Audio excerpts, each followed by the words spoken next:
By way of introduction, Alan Liskawa. I lead our sourcing team for our gas power business unit.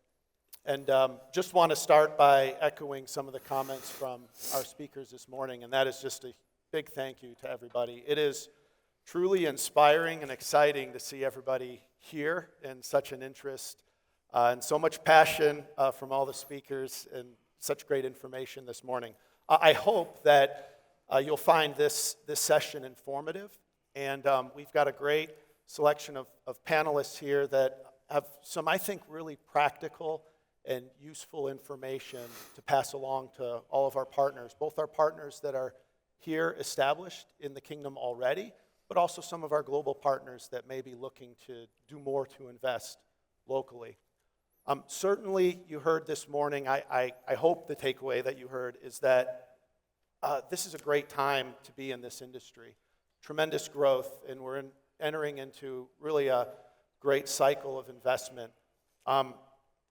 Companies worldwide, GE Vernova included, are facing into this growth and really thinking about how do we diversify our supply chain strategies to make our supply chains more robust, to make them more resilient, and but really better serve our customers, honestly. So our panel discussion today is going to focus on what are the opportunities within Saudi Arabia to do just that. First half of the discussion will focus on localization efforts and what programs are available there. And then the second, we really want to dive into how do we build off of that localization, and how does Saudi Arabia become not just an importer, but actually an exporter of energy products and solutions and a player on the global market. So with that, I'd like to jump into our first question, and I'm going to start with Mohammed. Yeah. So Mohammed, Saudi Arabia has made significant strides in attracting investment in manufacturing and supply chain infrastructure. Can you talk about the key industrial policies and initiatives aimed at strengthening the local supply chain for the energy sector? Yep. Thank you, Alan. Saudi Arabia, as highlighted also by the Excellency's presentation, is working to strengthen its supply chain, especially in industries like energy, machinery and equipment, and advanced manufacturing. The National Industrial Strategy is at the core of these efforts. One of the most recently launched initiatives is the Standard Incentives Program, SIP. The program plays a crucial role in accelerating industrial growth by offering both financial and strategic support to companies investing in Saudi Arabia.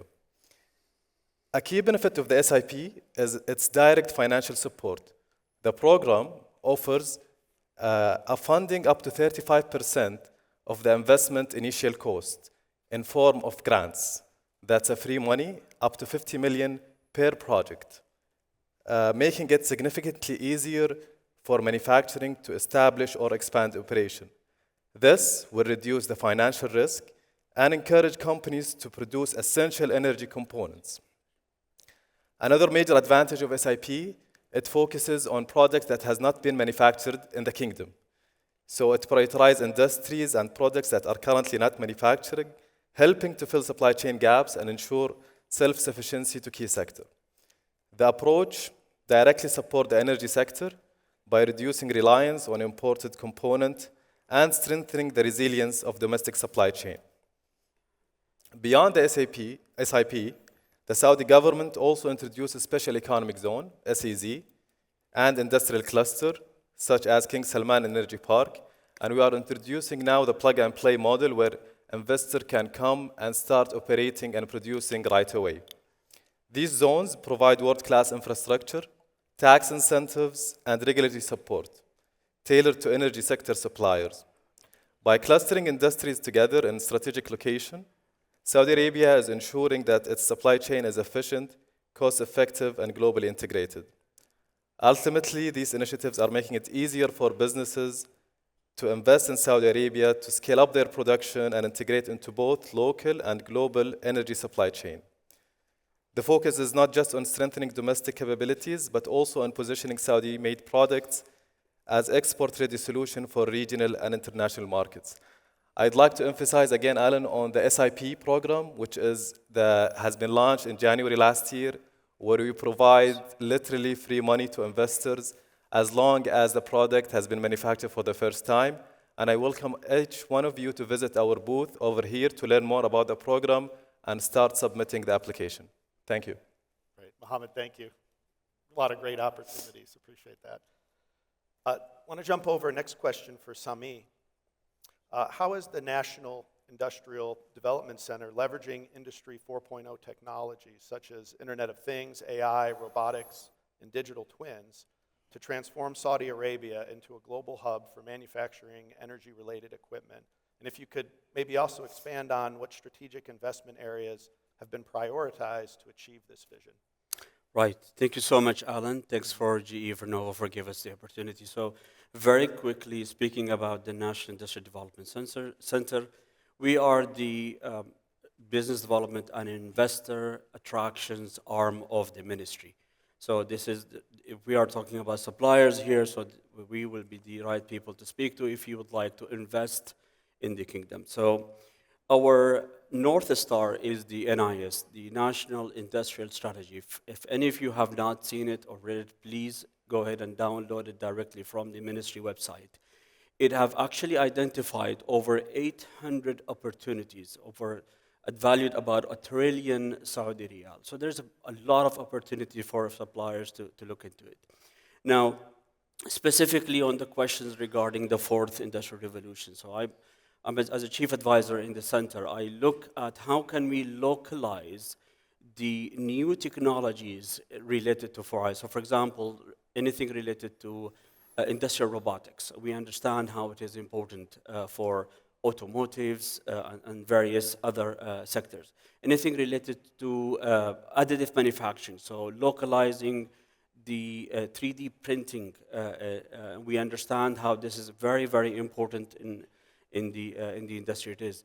Anything related to, for example, IoTs, so Internet of Things, we understand that sensors by itself provide information. However, the minute you attach to it a connectivity, it becomes an IoT, it becomes a data.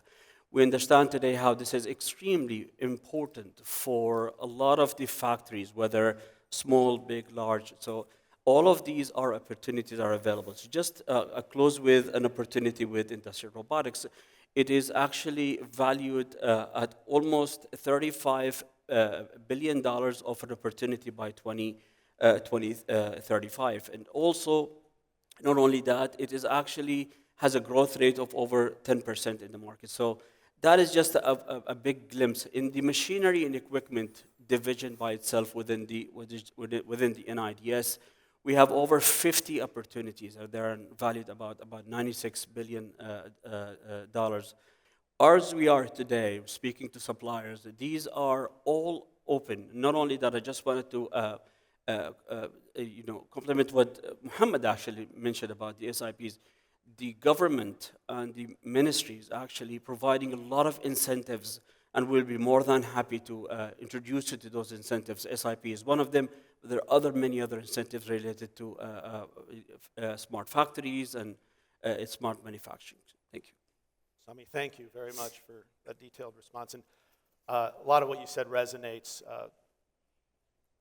We within GE Vernova looking at similar technologies and tremendous opportunity to improve efficiency and the operations. So thank you for that, and glad to see the local investment there. Absolutely, yeah. Next question, I'll move over to Ali. And question for you, as the entity responsible for industrial cities and infrastructure, what measures is Modan taking to ensure that the necessary financial incentives and infrastructure are in place to support suppliers in the industry, in the energy sector? Could you also share some examples of suppliers that have successfully made use of these measures? Yeah, thank you very much, Alan, for the question. I believe from our aerial discussion that more than 70% of the audience today are foreign investors visiting Saudi for the very first time. So I will give a brief about what we do in the Authority of Industrial Cities and Technology Zones, MUDUN. We operate under the umbrella of the Ministry of Industry. So just to make it easy, wherever they put of policies and wherever they choose of industries that they wanted to bring it here, and our colleagues here supply the power and the fund, the last mile will be having a place to set up your plant. So we provide a very wide variety of choices, starting from our bestseller, which is a fully developed industrial land. And that was the start. Follow that, more than 16 other products that we are very happy to share that has been designed mainly by engaging our customers. One of it is Mutammim, where if you are a fully seated factory and you have an extra space in your factory and you need to have one of your suppliers straight away, you can spare the extra space and he will be licensed and fully operated in the correct measures. Also, we offer ready-built factories, which is also a great product, I presume, because it provides a quick entry to the Saudi market for the new investors. So it is ready-built, plug and play. We have investors that they got in and start production within 2 months, which was a record. And this is the sort of things that we do. We host today more than 550 factories related to the energy supply chain, energy sector supply chain and value chain, helping us developing our localization content and export. In total, we have more than 8,600 different identities now operational in Saudi Arabia within our borders. In terms of financial incentives, I think I have nothing to add on what Muhammad already stated. The standard incentive program is one of the best and newly launched. We try also to complete our ecosystem within our industrial cities, having training centers, R&Ds. Also, the logistics part of it is a very crucial here. Back to the last bit of your question, having example, I think we have a great example, which is GE Verona.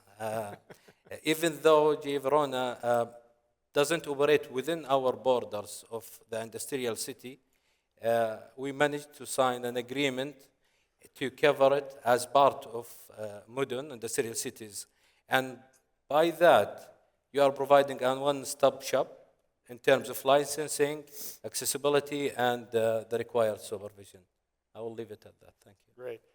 Great response and really great opportunities. I love the examples of accelerating the plant in the plant. I think hopefully that's helpful for some of our partners in the audience here. I think many could capitalize on that, so thank you. Moving over to Mahmoud. Localization has been a core pillar of SEC's procurement strategy. From your perspective, what progress has been made in increasing local content, but also what gaps do you feel still need to be addressed in building a competitive domestic supply base? Okay, thank you, Alan.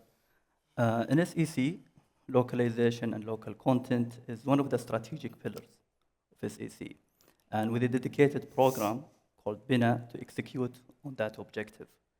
Now, for localization, we are operating within an ecosystem led by the Ministry of Energy with the other government entity to ensure that we reach our collective goal of 75% energy localization by 2030. When it comes to the gaps of localizing tier 1, tier 2, and the raw material, they are different for each tier. Sometimes it is a regulation, sometimes it is a requirement, availability of supply chain, the incentives, the availability of land.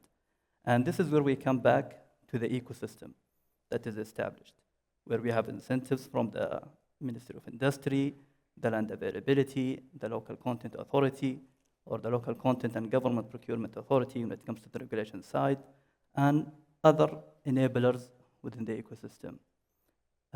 From progress so far, we have reached more than 63.38 local content, bringing our total local content contribution to the kingdom to more than 150 billion since 2019. And from supply chain point of view, we are now between 70 to 80% of our local demand until 2030 localized within the kingdom. Great response, and hopefully the audience here recognizes the importance and also that ecosystem. By bringing you all here, we hope to build up that ecosystem further, so thank you. Mohammed, I see you all the way down there waiting patiently. So we'll bring you into the conversation here.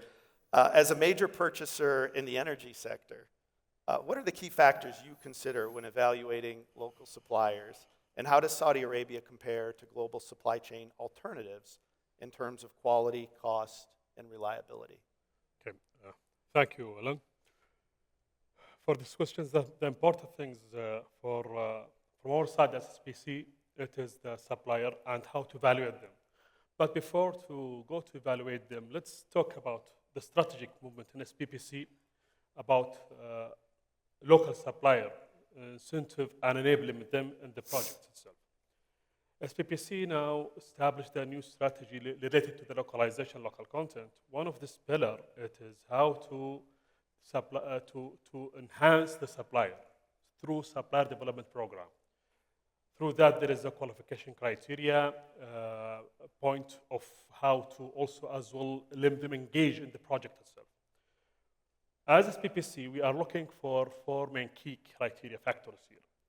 First of all, we are looking for the quality assurance in terms of adherence for the international standards, and also as well a technical point of view, standards that meet our requirements and project requirements. The third point, we are looking for the capacity in Saudi Arabia and how to enhance the capacity, how this capacity can be delivered to our project. So with these criteria, as SPPC, working with the Ministry of Energy to enhance the localization in each projects we propose to the market or floated to the market. We have an example, if you remember, that project Taiba Qasim. We initiate this project with the requirement and mandate with one-third of the quantity for the gas turbine. So we put our criteria on that about looking for the international standard meet, technical criteria meet our requirement as of taker. Third one, it is the capacity for our partners in Saudi Arabia supplier can be covered the capacity, and so on. So if we are looking now for how is this the compare between the global supplier and Saudi supplier here, local supplier, I think Saudi supplier have a more chance with the more advantage. The best advantage they have it is the price competitiveness. And this is leading us to have a good cost of the power purchase in the end as PPC, as a main of taker in the business. So this is about whole helicopter view. We have it on the criteria as PPC looking for as a main Saudi procurement for the power. Great. And I love that you started with quality. And I also love that your priorities align closely with ours at GE Vernova around safety, quality, delivery, and cost competitiveness. But love that you started with quality. Thank you. All right, so we'll kind of shift gears a little bit now and talk about that second topic that I brought up when we started, and that's around how do we move from just localization to being a player in the global market here in Saudi Arabia and with our partners. So I'll come back to Mohammed. Saudi Arabia aims to be a regional and global industrial powerhouse. What roles do international partnerships and foreign direct investment play in scaling up the local supply chain to meet global demand? And then second part to the question, how can international suppliers benefit from the policies and incentives that you mentioned to encourage foreign direct investment in the kingdom. Right. So let me go back, Alan, to the National Industrial Strategy, where it stated in one of the strategic objectives is to expand the global reach of the industrial industries in the kingdom. And the kingdom is already making strategic moves to position itself as a global leader in the industrial manufacturing, especially in the energy sector. International partnership and FDIs are crucial to achieve this goal. One of the main ways Saudi Arabia is attracting international players is through the trade agreements and export enablement. Today, the kingdom benefits from trade agreements with key markets, including the GCC, GAFTA, and AFTA, allowing duty-free access to high-growth regions. This makes Saudi Arabia an ideal base for manufacturers looking to serve markets in the Middle East and beyond. Also, we do have the Saudi Exim Bank, who plays a crucial role by offering trade financing, pro-export credit, and insurance. These financial instruments help local manufacturers compete internationally and ensuring that they have the resources needed to fulfill the global orders. So the kingdom strategy is clear. Integrate its industrial sector into the global economy and build a competitive energy supply chain and position the kingdom as a leading hub for advanced industrial manufacturing. The government today also allows 100% foreign ownership in many industrial sectors, making it easier for international companies to establish operation in the kingdom. Joint venture and technology partnership are also highly encouraged, providing global firms with opportunities to co-develop solutions, transfer expertise, and integrate Saudi supply chain. Again, for the international suppliers who are here today, the message is simple. Saudi Arabia is open for business, offering competitive incentives and ready to collaborate on a global scale. For all the incentives programs that we have mentioned and offered, all of those information are available in the ministry website. And again, I do encourage all of you to visit our booth to learn more and start applying. Thank you, Alan. Great. Love it. And Yeah. I think there were a lot of comments earlier in the speaker sessions just around making it easier and facilitating doing business here and not harder to contrast to other places in the world where our partners are operating. So thank you for that. Great response. Okay, back to Sami, back to you. In the era of Industry 4.0, can you talk about what collaborative initiatives is NIDC implementing with global technology leaders and educational institutions to bridge the technology and skills gap in the energy sector? And could you also share best practices from smart manufacturing projects that have enhanced supply chain resilience and competitiveness? Right. Thank you so much. So I'll give two examples very quickly. The NIDS, National Industrial Development Center, is a member of the KAUST Industry Collaboration Program. If anyone knows KAUST, King Abdullah University for Science and Technology. By the way, I'm an ex-KAUST. So what does that mean to us? It means access to applied research. It means access to innovation. It means access to core laboratories. The idea was that KAUST now is building a 4IR capability center, one of the centers supported by NIDLIB. The idea is that how can we actually help and support talents?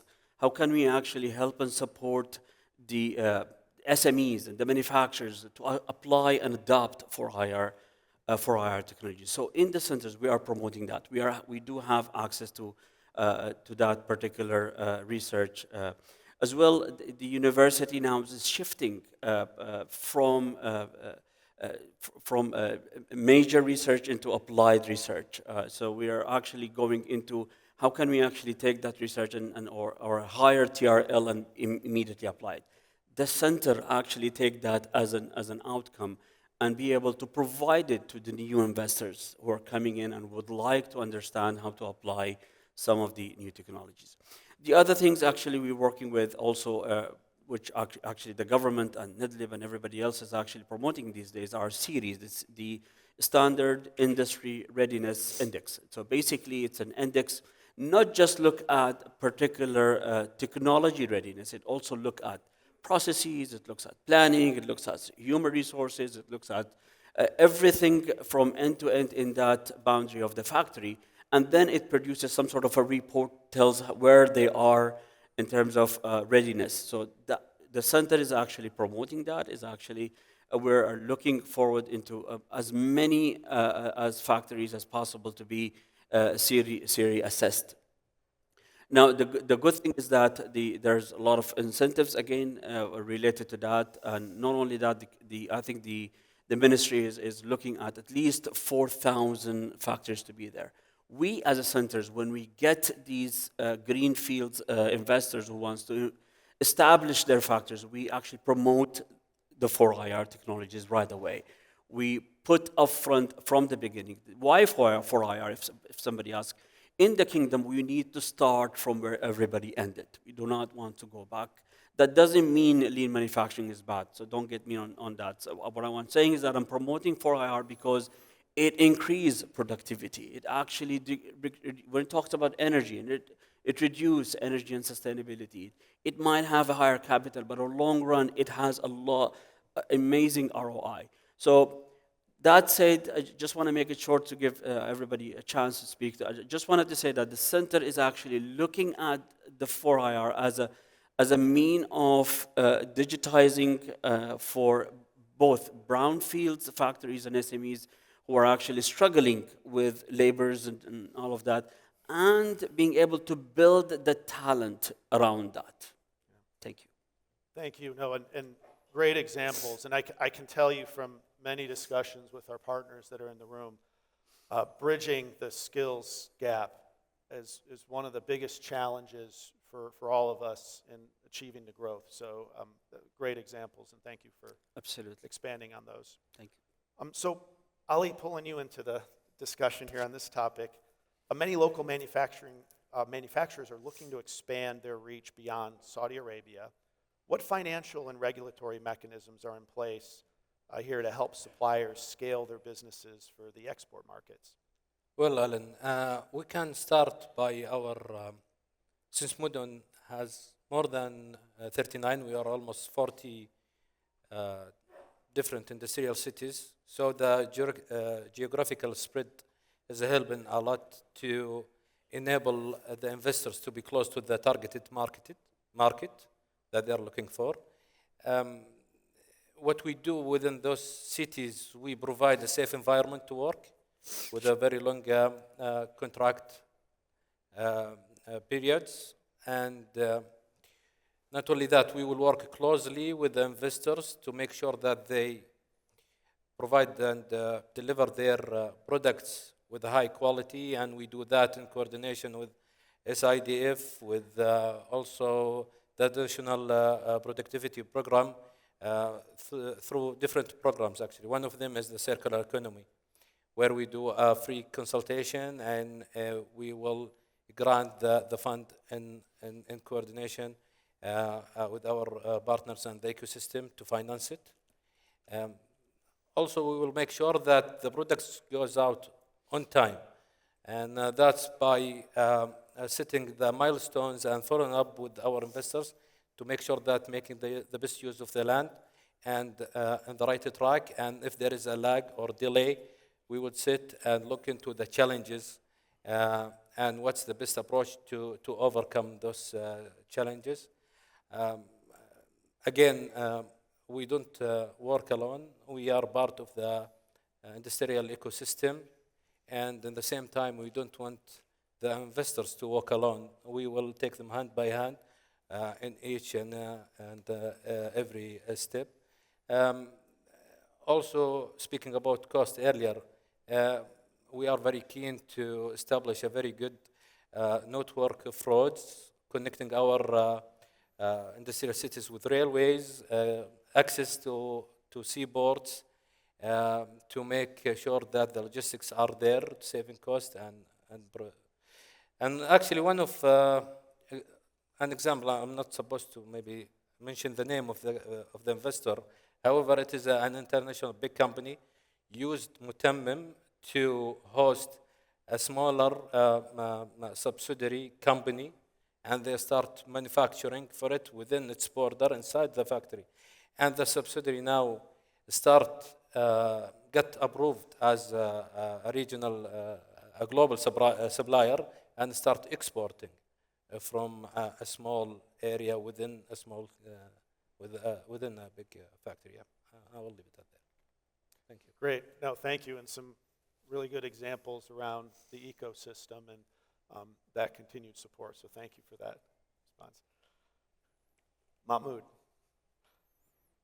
in the energy sector, supply chain resilience is key. That certainly resonates very much with me as well. What steps is SEC taking to create a more agile and diverse supply base that can support large-scale infrastructure projects while mitigating risk? Thank you, Alan. So, localization is key to achieve supply chain resilience. We want our suppliers to be based in Saudi Arabia, but also we want their suppliers also to be in Saudi Arabia. For that, we have taken three main steps. First is demand transparency.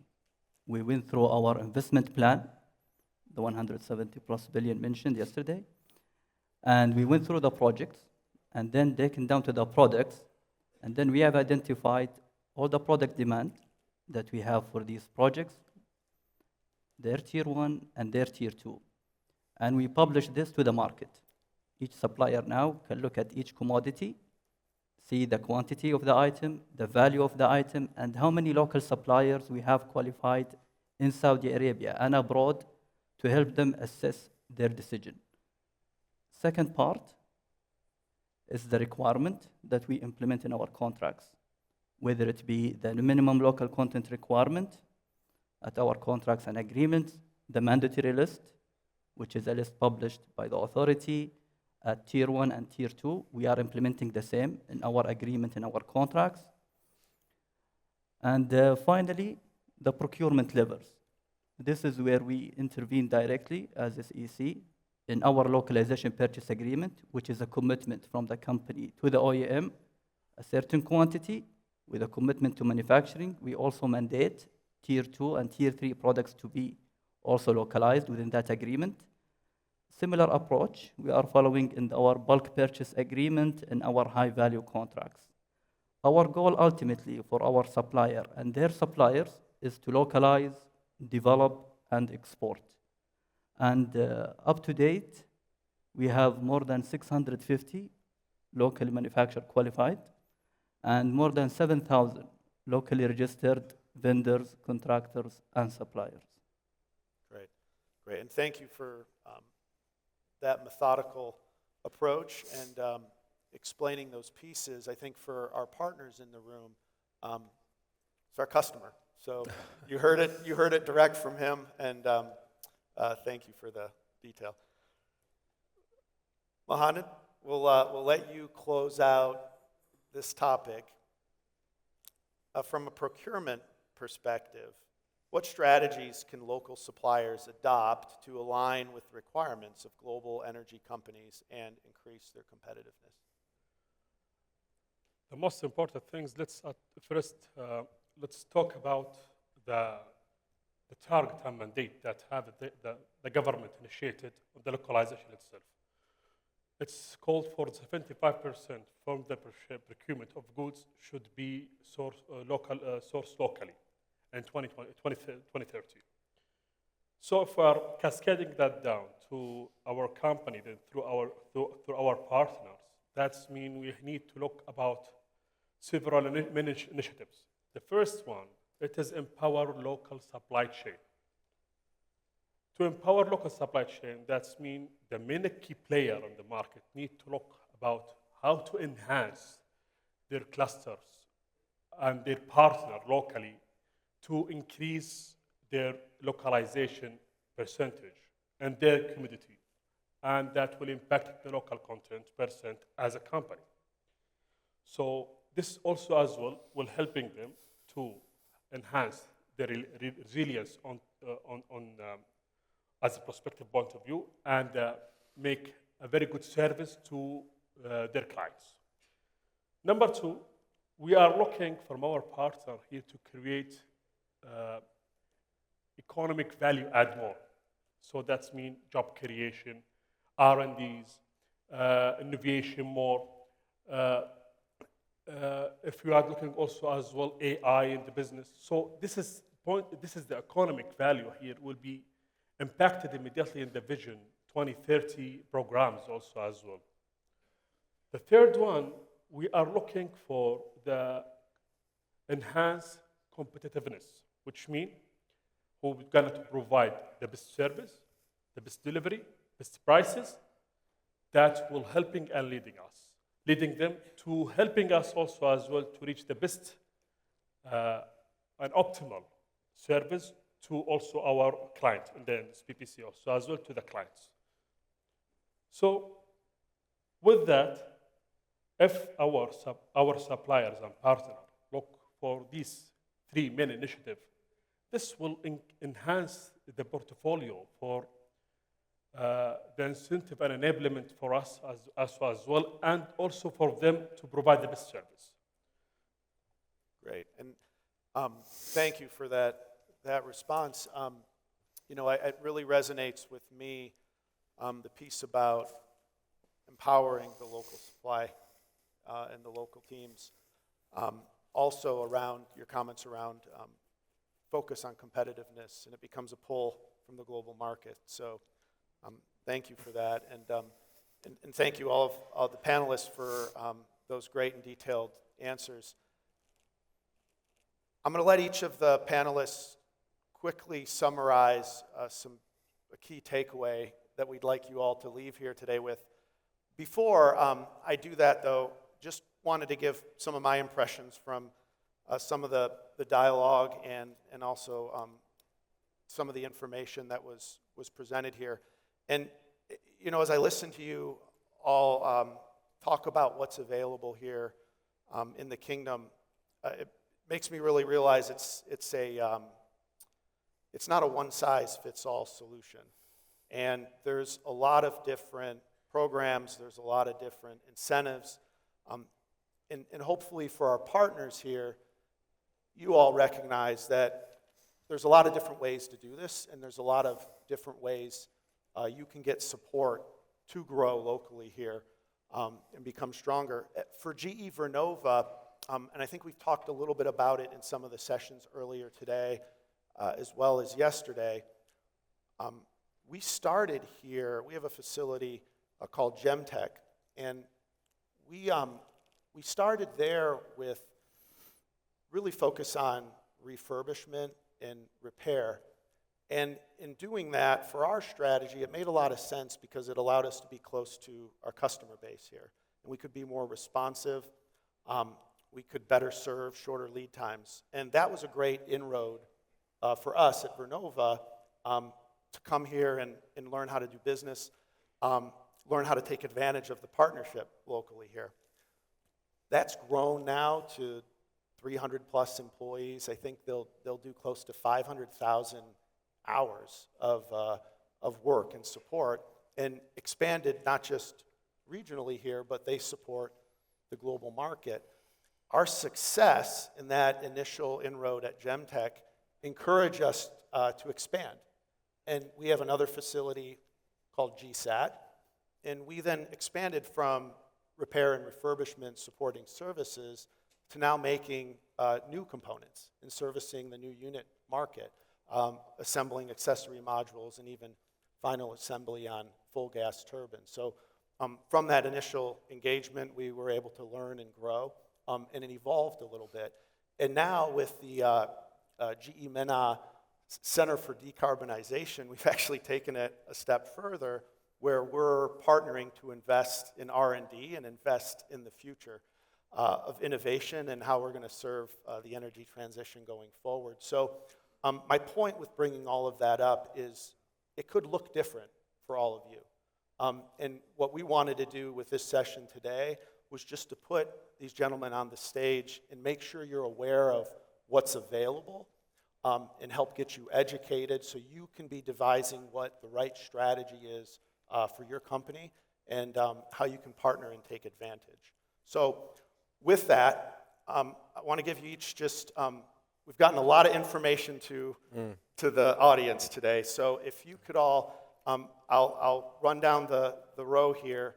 One parting thought for the audience here that you'd like them to leave today with. And Mohammed, we'll start with you. Yeah, so I'll keep it also very short and sweet now. Governmental entities are working in harmonies. We are building more stronger and resilient supply chain when it comes to the energy components. We have the right policies. We are upgrading our policies as well. We have the investment incentives. So everything that the investor needs is here. We welcome you all to come to the kingdom, to invest in the kingdom, and to get to know more about the kingdom. Thank you. Love it. Ali.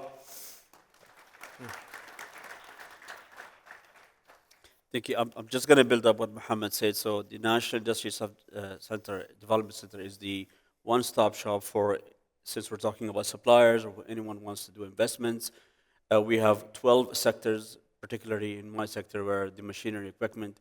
So if you have any intentions to start your factory, your business specifically in the kingdom, we'll be more than happy to help you and support you. Think of us as almost like a one-stop shop for for establishing that factory, and we are obviously part of the ecosystem in the kingdom. Thank you. Thank you. Well, I believe any business decision will be based on a lot of inputs. One crucial input is the assumptions. So please do approach us to validate your assumptions. Thank you. Mahmoud? Okay. I would say this is a unique time for the power sector. The opportunity is now, and we are moving at speed. Love it. Mohammed. I think our aim here to make our local partners to be global partners. So they will come through investment on capability, innovation, R&D. So this is the time. Don't miss it. Please do what you can do to be as a partner in Saudi Arabia. All right. So with that concludes this panel discussion. Can I just get one more round of applause for our panelists for being here? Thank you.